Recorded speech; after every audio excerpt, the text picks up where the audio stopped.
une DM nous dit aussi ce qu'il n'y a pas.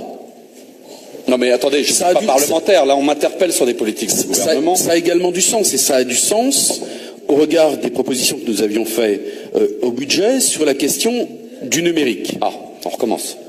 C'est reparti, je vais reprendre l'espace de quelques minutes, pardonnez-moi, mon dialogue avec Guénéganbuy.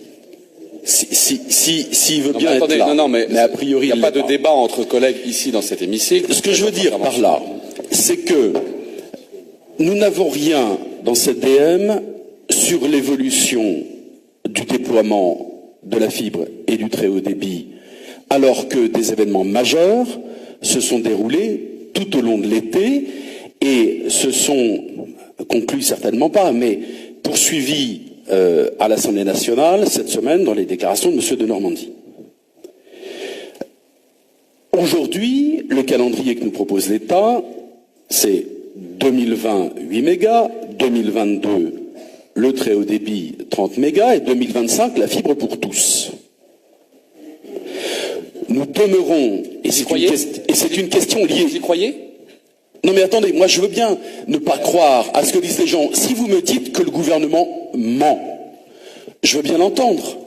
Mais, pardonnez-moi, la parole d'un ministre a-t-elle encore de la valeur à l'heure qu'il est? C'est quelqu'un qui est plutôt dans l'opposition qui vous le demande. Donc, moi, à partir du moment où le ministre me dit 2020, 2022, 2025, que nous constatons, nous, qu'il y a chez nous un projet à échéance 2030, je suis obligé de m'interroger sur le retard qui est le nôtre. Alors, je veux bien que le ministre mente, mais moi, c'est pas il y a un engagement pris, il y a eu un travail parlementaire, il y a un engagement. Ce d'autant plus que nous discutons en vue de la phase 2 dans nos EPCI, et que, ça y est, certaines communes commencent à comprendre qu'elles sont reléguées dans la dernière partie, dans la phase 3, entre 2023 et 2030, et je vous assure que dans les EPCI, ça couine, hein. Ça couine sérieusement.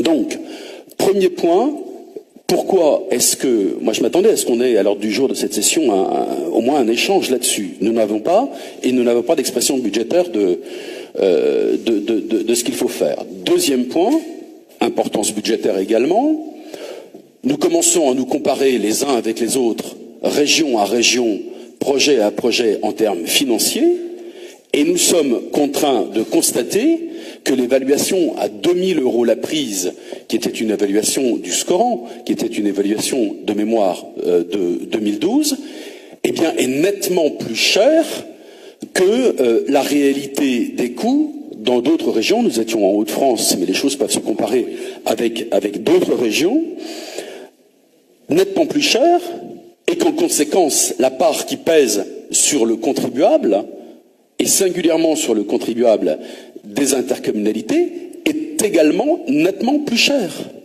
Sachant que certains ont déjà payé les 445 € par prise dans les intercos. Donc voilà, moi mon sentiment à l'heure qu'il est, c'est qu'on est dans un flou de calendrier comme on ne l'a jamais été. On est dans un flou financier qui reste à l'instant T assez incompréhensible et qui a des conséquences majeures sur les finances des intercommunalités et sur la participation du contribuable. Et puis, dernier point, à partir du moment où nous définissons une phase 3, c'est-à-dire des gens qui seront fibrés au-delà des limites du gouvernement, 2023-2030, qu'est-ce qu'on leur propose technologiquement pour accéder à un débit, à un très haut débit?